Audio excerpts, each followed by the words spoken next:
So now we will go into our exciting panel, Tales from the Battleground. I think it's very important to hear from your fellow kind of startups and companies, Canadian companies who have recently entered the Japanese market. And we look forward to hearing from Mehdi from Data Performance and Michael from Mapped-In. And this panel will be moderated by Nia. So on to you guys, and look forward to hearing your stories and advice. Hello, everyone. Good evening and good morning. My name's Nia. Thank you, Rowena, for the introduction, and everyone for your great presentations. I think to start us off, it'd be great if both Michael and Mehdi could give us a quick introduction about themselves, a bit more about their company and what they're doing, just to kick us off. Yeah, of course. I can go ahead and start. Yep, no worries at all. So my name is Michael Paskin. I'm in charge of the Asia region for Mapped-In as well as North America, but I was tasked to pick a specific region, and the Japanese market was perfect for us at Mapped-In. And Mapped-In, what we do, we specialize in the digitization of the indoors, essentially making them discoverable. We create a digital twin of the physical space, and this is used as the foundation to create different technologies on top of that, whether it be wayfinding, smart buildings, asset tracking, and the list kind of goes on and on. Hello, everyone. Good morning, good evening. So my name is Mehdi. I'm the CEO and the co-founder of Data Performance. We are specialized in designing deep learning algorithms, particularly for manufacturing sector and automotive sector. We basically designed and built an end-to-end automatic computer vision solution that helps like different manufacturers to automate inspection processes and all. Thanks. Great, thank you so much. So I think it'd be great to start off with what your first impressions were, you know, expectations versus reality into the Japanese market before you entered, and kind of how has that evolved during your time here. Do you want to start, Mehdi, first? Yeah, sure. Yeah, basically, the first time I arrived in Tokyo, it was like, wow, I think everybody else, because it's a pretty impressive city, impressive country, impressive culture that I learned a lot about this culture like long time ago, and I had the chance to visit.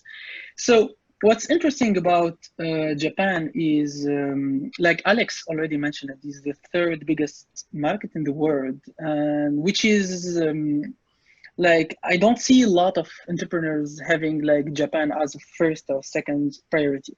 Generally, like it's like a side market, which it should not be at all.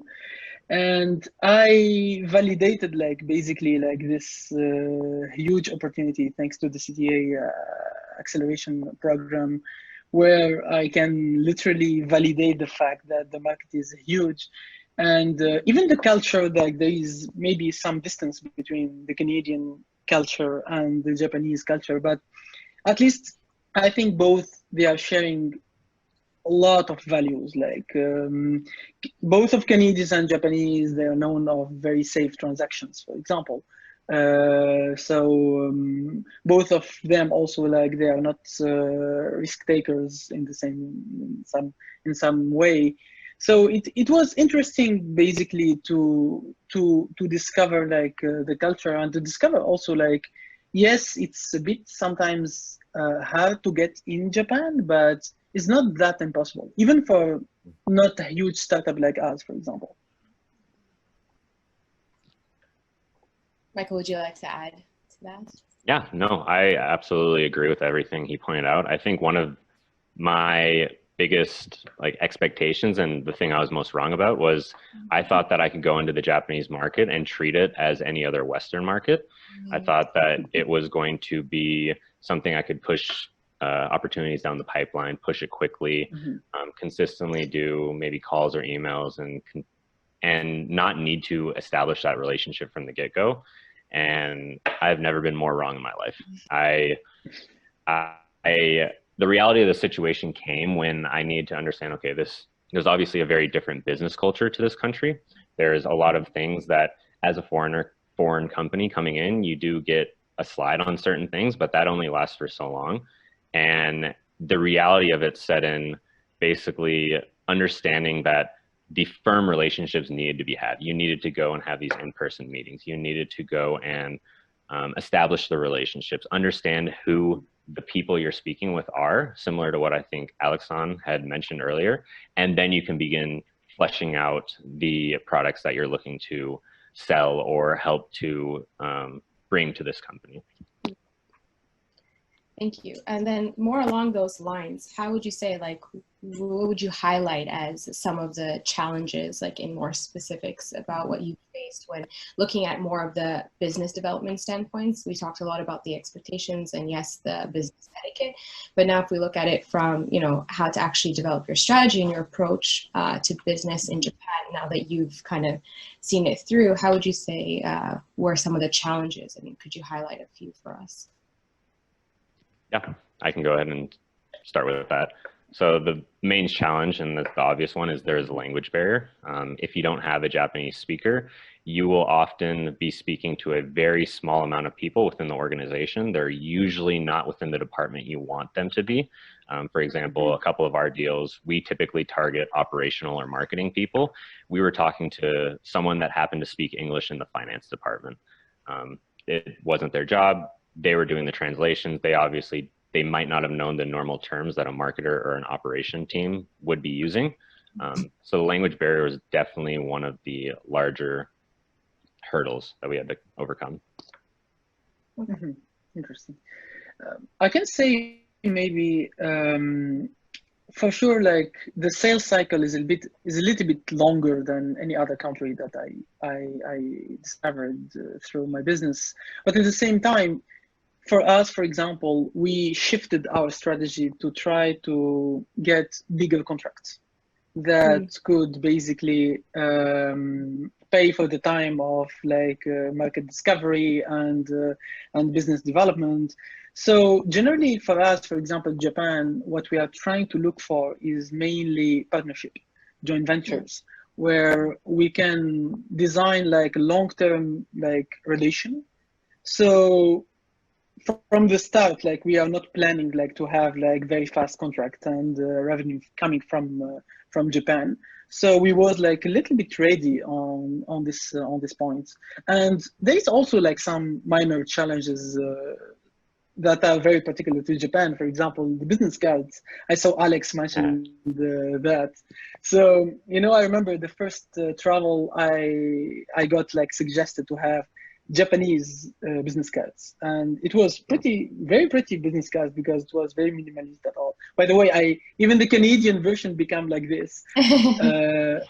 So, you know, I was impressed like how business cards are important. Like I remember the first meeting, like the first thing that happened is people exchanged business cards, which is not something that happens often, for example, in Canada or in the US, right? So it was very interesting, but still, I think for late stage startup, even mid stage like us startup that are looking for strategic moves, strategic investors / strategic like partners, Japan is definitely like the right place to where they need to go.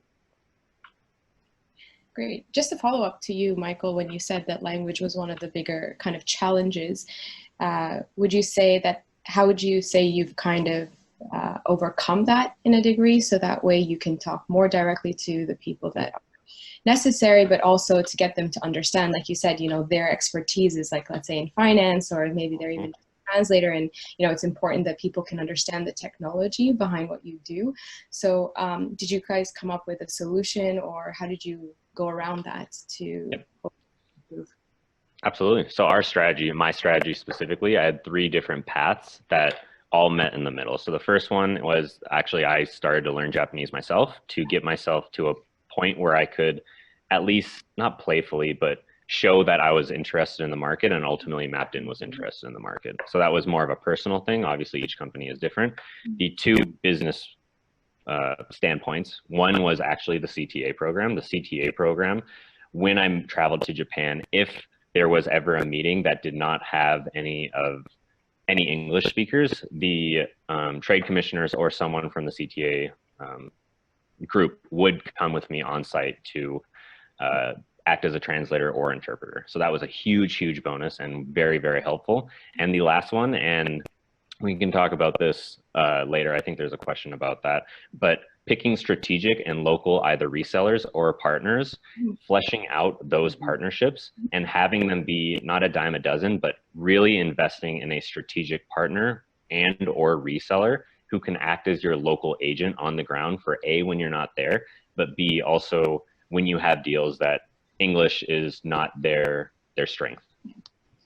Okay. There's a lot of potential in Canadians if we kind of stick to our home and try to do something for our community. So I think that to me is the advantage that we have to bring to Japan.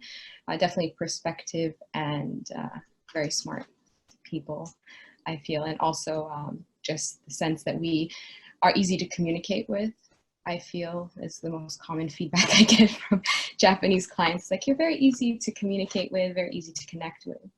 So yeah, I don't know, Michael, Mehdi, please correct me if I'm wrong. It has been a while since I've been in Canada, but that's what I've been told. No, I think you're totally right. And this is the same also feedback I got like from Japanese friends regarding Canada, and especially every time like there is this comparison between Canada and the US, right? And especially in terms of corporation, relation and all.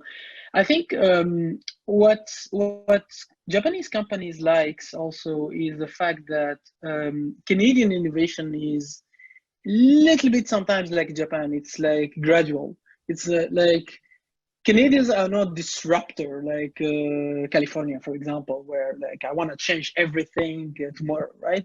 So this will never work in Japan, and culturally speaking, it's not something that is appreciated. In Canada, I think if we notice like most of the innovation of the tech companies, generally they took longer time to innovate, but in a very safe steps. We can mention Shopify, we can mention many other companies that took time, like literally to grow. And this, I think, fits a lot with Japanese perspective of innovation, I think. You're muted, Michael. Yeah, you said everything. Like, you literally took every single point out of my mouth. Well, time is up. It's already 10:30. This has been a really fantastic discussion. Thank you very much to all our speakers, to our panelists, to our moderator, Nia, as well. Thank you and Tyson as well from Jetro Toronto for joining us today.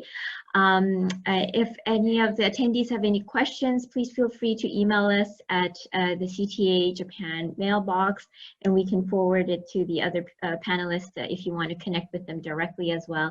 And again, I just wanted to thank you all for attending. It's quite late in Canada, and for all our speakers, thank you again very much. And we look forward to connecting